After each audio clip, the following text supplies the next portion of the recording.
Hey, I'm Clay Doggett, State Representative for District 70, serving now the southern part of Lawrence County, all of Giles, and part of Lincoln counties. I just want to say thank you for allowing me to serve you over the last 4 years. It's been a great honor, one that I don't take lightly. It's been a great pleasure to meet the wonderful people of Lawrence County. It's truly a great place. Lawrence County is one of the best counties in our state. I believe that. Any opportunity I get to brag on the people of Lawrence County, I always take that advantage. Thank you for allowing me to serve you. If there's anything that I can ever do for you, please don't hesitate to let me know. What's on your bucket list? If you could snap your fingers and make something happen, what would that be? Well, one of the things that I ran on 4 years ago was stopping abortion.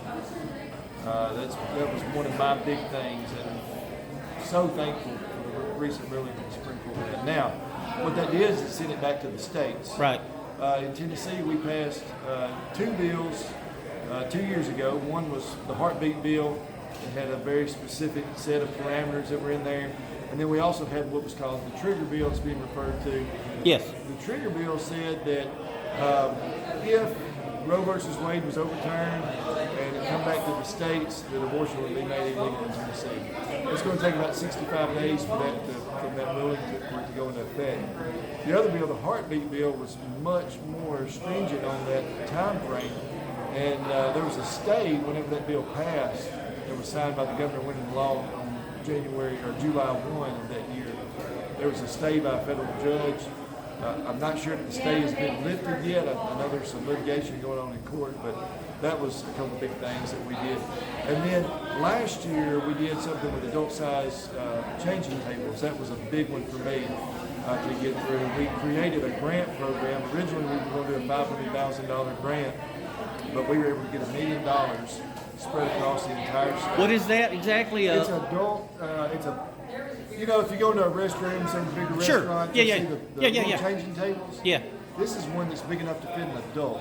Oh, okay. Up to For handicapped and handicap, elderly. You know, you can even use it for children. Yeah. But it's powered. It's adjustable. Oh, okay. It's there's several of them. You're starting to see them across the state. Okay.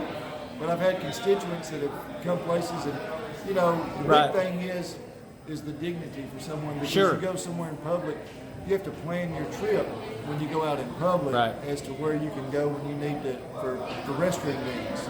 And a lot of times folks are having to lay in the bathroom floor to be changed. Just as a side note to that, just thinking about what you just mentioned, would maybe creating an app with a location map for those places that do have those available for people when they are traveling Right. across the state. Well, you are correct. So what we're doing is we're getting them in every state. Every state park is going to have them. That's going to be before the year 2030. Every state Rest park will areas? have them. All rest areas, all welcome centers will have them. There'll be over 200 available across the state. We're hoping to be able to extend this grant program again next year to keep providing that. Department of Intellectual and Developmental Disabilities is working on signage. They're working on getting information on the websites. We're hoping that the app has been brought up before as having some type of something where we could go to and look, see where they're at. What might be simpler than that would be hook up with like a Google Maps or something to that effect, and It's indicated on there as to this rest area has one available now, or what have you, or they could do a Google search as, adult changing tables in the state of Tennessee or something like that on Google. Well, you know what's cool? We're the only state that has done this. And now other states are saying, how did you guys get that done? I'd never heard that would, but of course I don't have anybody in my family that I know that is, handicapped at that point to where they need that, or, invalid, I don't know what you call it. But anyways, incontinent. But I had another question. Going back to the abortion law, are there any caveats in the trigger law for rape and incest, or that you're aware of? I don't believe so. Okay, so it is rape or incest. They'd have to carry that child to term, unless there was a complication. Unless it had something to do with the life of the mother, health, the life of the child, the infant. Right. Okay. So thank you for your time, sir. Hey, thank you.